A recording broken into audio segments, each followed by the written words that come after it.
Doctor বুঝতেই পারল লোকটা যেন ফেটে পড়তে যাচ্ছে, আর সঙ্গে সঙ্গে ভয়ে এদিক ওদিক দৌড়াতে লাগলো। শুধু একজন ডাক্তার শখে সেখানে দাঁড়িয়েই রইল। পরের মুহূর্তেই তার চোখ কপালে উঠে গেল, কারণ সে ওই লোকটার বিশাল হয়ে ওঠা পেটের ভিতরে ঢুকে গেল। এমনকি 100 মিটার মোটা কাঁচও এক ঝটকায় চূর্ণ বিচূর্ণ হয়ে গেল। ভালো ব্যাপার ছিল, যাদের কাছে সুরক্ষা কবচ ছিল তাদের কোনো ক্ষতি হয়নি। চোখের পলকে লোকটা 100 মিটার উঁচু এক দানবে পরিণত হলো। চারপাশের মানুষ প্রাণ বাঁচাতে দৌড়াতে লাগলো, কিন্তু হঠাৎ দানবটা দিক বদলে এক বিশাল উঁচু বিল্ডিংয়ের সামনে গিয়ে দাঁড়ালো। সে তার মোটা আর বিশাল হাতটা বিল্ডিংয়ের দিকে বাড়িয়ে দিল।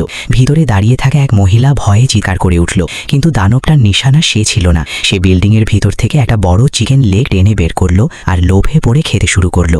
এটা দেখে মানুষ থেমে গিয়ে তামাশা দেখতে লাগলো, কিন্তু হঠাৎ যে দানবটা এতক্ষণ খুশি ছিল তার পেটে প্রচণ্ড ব্যথা শুরু হলো। সে আতঙ্কে নিজের পেট চেপে ধরল। তার মুখে ভয়ঙ্কর যন্ত্রণা ছাপ স্পষ্ট দেখা যাচ্ছিল। পরের মুহূর্তেই এক ভয়াবহ ঝড় উঠে গেল, যেন পৃথিবীতে প্রলয় নেমে এসেছে।